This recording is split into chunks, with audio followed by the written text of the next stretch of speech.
Hello everyone, welcome to Riddhi's kitchen. Hello everyone, कसे आहात तुम्ही? मजेत ना? मजेतच राहा. आज सकाळी मी मुलांना बटाट्याची कोरडी भाजी टिफिनसाठी बनवली होती आणि आता ही एक वाटी भाजी उरली आहे. पण मग आता दुपारून ते तीच भाजी खायला कंटाळतील, म्हणून मी आज त्याच्यापासून बटाटा कचोरी आणि बटाटा रोल बनवणार आहे. अगोदर मी एका ताटात अर्धी वाटी मैदा घेतला. अर्धी वाटी मैदा टाकून त्यात आता आपण थोडासा ओवा टाकूया. ओवा हा हातात चांगलं चोळून मग टाकूया, म्हणजे त्याचा खमंग सुवास लागेल. आता त्यात आपण मीठ घालूया. थोडंसं मीठ घातलं आणि थोडं थोडं पाणी घालून मिक्स करूया. आपल्याला मस्त कडक असं कणिक मळून घ्यायचं आहे. याच्यात मी तेल टाकण्याचं विसरली, म्हणून आता एक पडी तेल टाकून घेईल. म्हणजे तेल टाकून चांगलं कडक असं पीठ मळून घेतलं आणि चांगलं मसलून घेतलं. आपण जितकं पीठ मस्त मसललं तेवढं ते मस्त मऊ होऊन जातं.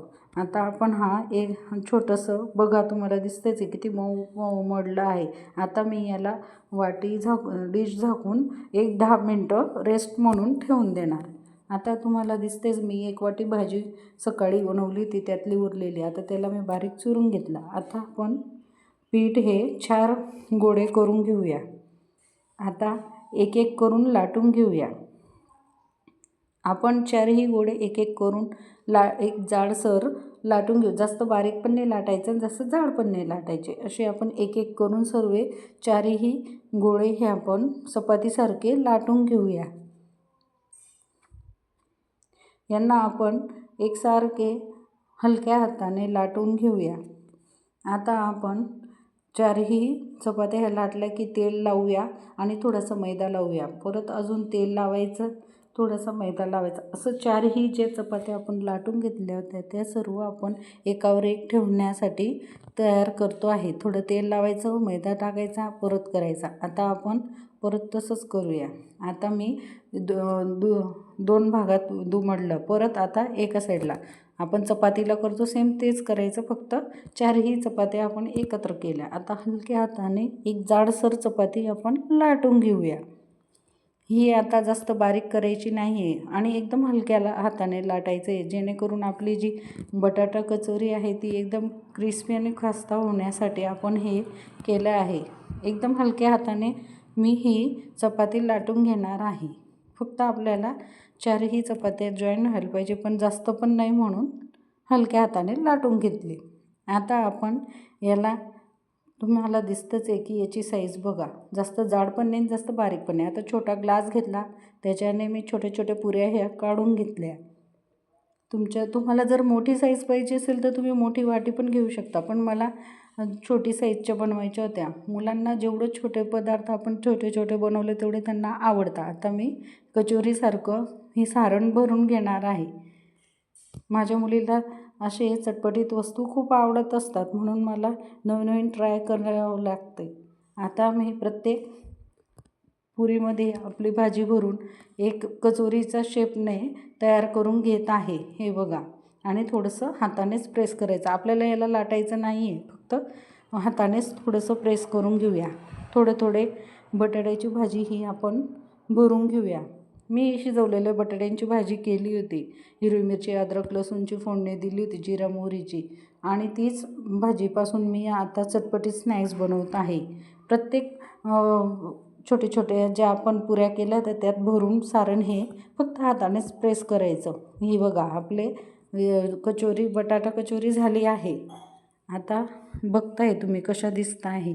आता आपण बटाटा रोल हे बनवून घेऊया. आता त्याचंच ते कणिक उरल्यामुळे मी एक चपाती परत लाटून घेतली आणि तिला तेल लावून घेतलं, मैदा लावला आणि परत अजून थोडं तेल लावून परत मैदा टाकून असे फोल्ड करून परत लाटले. कारण आपल्याला जे बटाटा रोल बनायचे ते पण असे क्रंची आणि याच्यासारखे व्हायला पाहिजे, क्रिस्पी व्हायला पाहिजे, म्हणून आपण याचेही असे लाटून घेतले.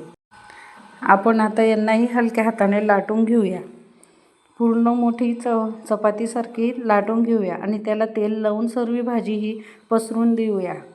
एकदम सर्वकडे पसरली जाईल अशी आपण बारीक पसरून घेऊया.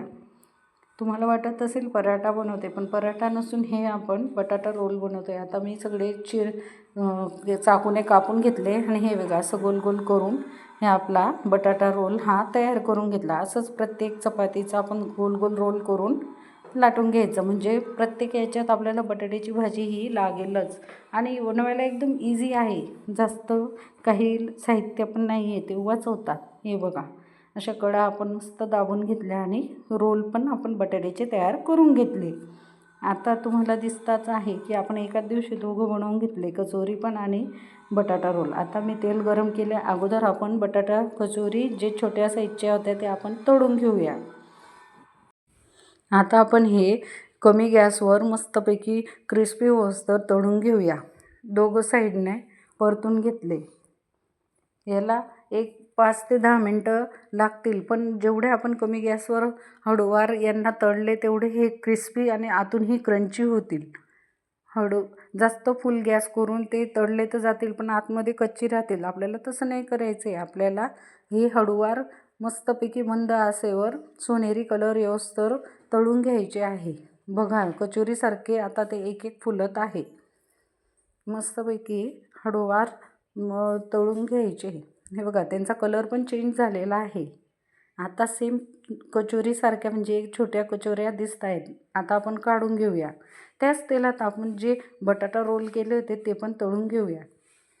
यांनाही कमी गॅसवरच तळायचे आहे.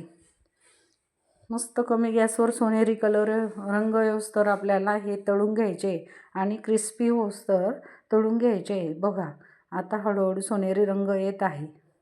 आता आपण यांना मस्तपैकी तळून घेऊया. तळले गेले की झाले. आता आपले मस्त सोनेरी रंग आला आहे. चला मग झाले आपले. हे बघा आपले झाले छोटे छोटे मिनी कचोरी, बटाटा कचोरी आणि बटाटा रोल. आता आपण याला मस्तपैकी टोमॅटो केचपसोबत खाऊ शकतो. लहान मुलांना एकदम आवडणारा पदार्थ आहे. आणि चला मग आजची रेसिपी कशी वाटली तुम्हाला? आजची रेसिपी आवडल्यास लाईक करा, सबस्क्राईब करा. अशाच नवनवीन रेसिपी पाहण्यासाठी रिद्धीज चॅनलला सबस्क्राईब करा. धन्यवाद. या मग गरमागरम मिनी कचोरी आणि बटाटा रोल खाण्यासाठी. धन्यवाद.